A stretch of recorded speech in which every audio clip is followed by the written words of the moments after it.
꼭 잊지 말고 암 환자를 하셔야 되고, 재발 되신 분들은 생존율이 10% 미만이세요. 그렇기 때문에 기능학이라는 과를 처음 봤어요. 근데 내과나 이런 과들과는 기능학이 뭐가 다른 거예요? 기능의학과가 정식적으로 된 건 아니고요. 기능의학이라는 새로운 패러다임의 의학이에요. 현대의학이라고 표현하잖아요. 네네. 현대의학은 증상 중심에 있는 의학이고, 전 세계적으로 계속 흐름이 이전 버전이 뭐냐면은 얼터너티브 메디신, 보완 대체 통합의학, 보완 대체 의학이 전 세계 트렌드였어요. 네.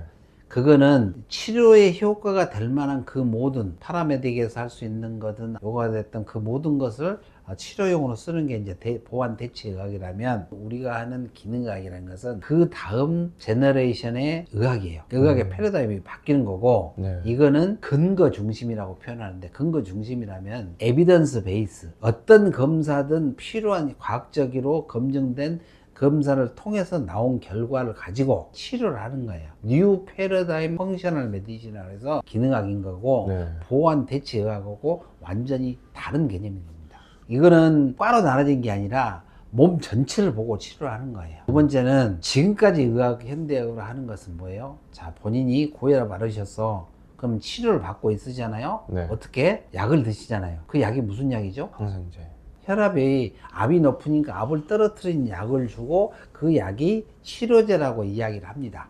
그러죠? 근데 그게 이제 치료제는 맞지만 근본적으로 혈압이 생긴 원인에 대해서는 우리가 추구하지를 않아요. 얼추 추정하고 있을 뿐이죠. 근데 기능학이라는 것은 그런 약으로 압을 조절하기보다는 그 근본 원인이 무엇인가를 파악해서 그걸 없애서 약도 먹지 않는 그런 상태를 만들기 위한 노력을 하는 게 기능학인 것이죠. 가장 쉬운 예로 감기가 걸렸어요. 감기가 왜 걸리죠?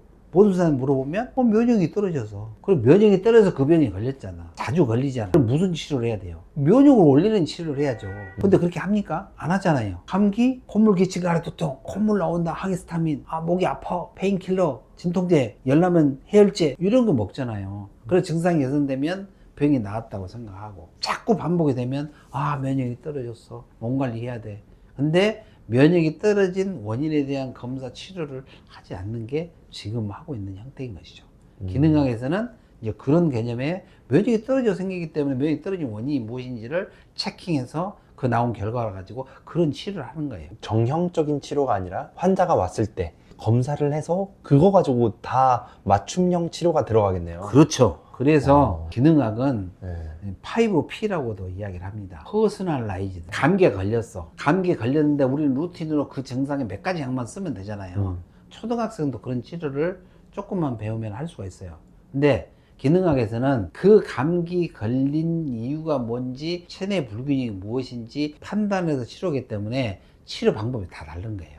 증상 개선시키는 비슷하지만 근본적으로 해결하기 위해서는 그런 개별 맞춤 의학인 거고, 참여가 가능하고, 프리벤티브, 예방도 가능하고, 여러 사람이 함께 할 수 있는 그런 것도 되고, 그 다음에 프리시전에서 정밀 의학이에요. 유전자 의학을 하는 것처럼, 예를 들어 소변 검사를 하면은 소변에서 뭐 당 나오나 피 나오나 뭐 이런 거 하잖아요. 네. 우리는 유기산이라고 있어요. 네. 체내 대사되는 대사 산물이 소변으로 나오거든요. 그 나온 유기산 대사 검사를 해요.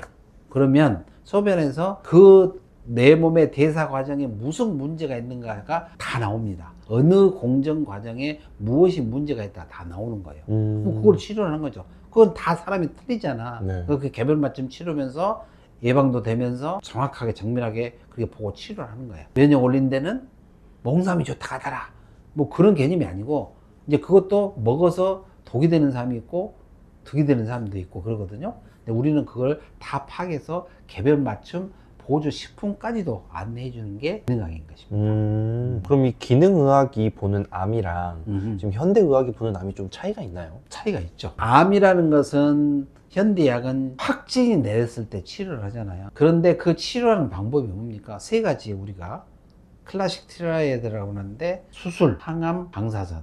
그러면 그 세 가지가 뭡니까?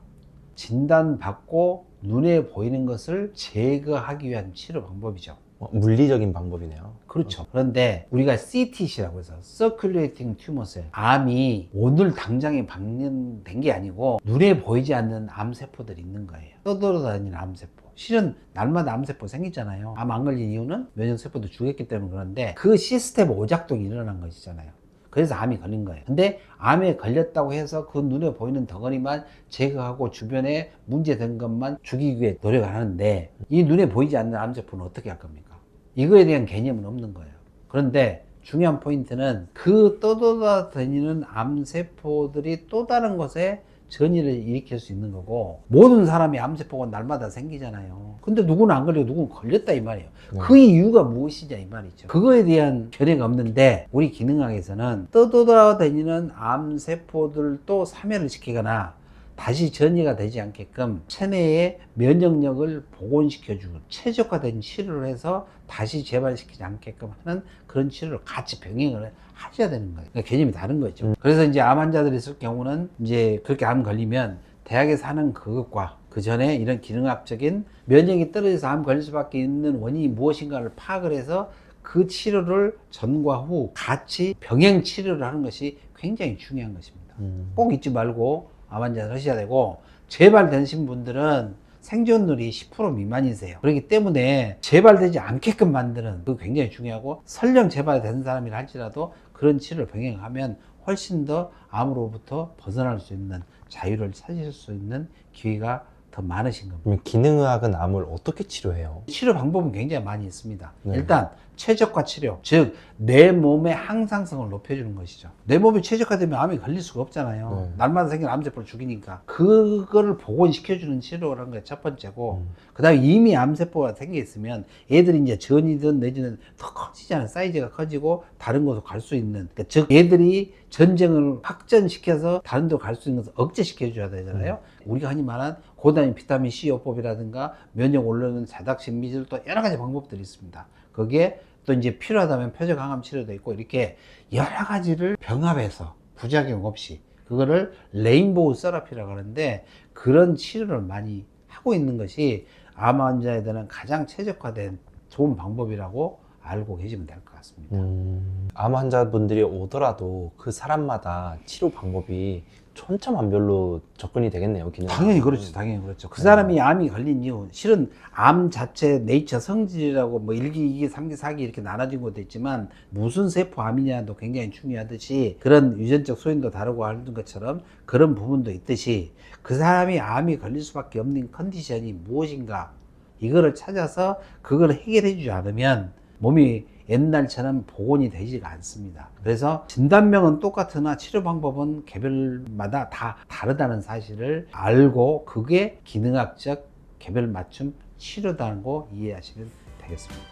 내용이 좋으셨다고 생각하신다면 구독과 좋아요 부탁드리겠습니다. 감사합니다.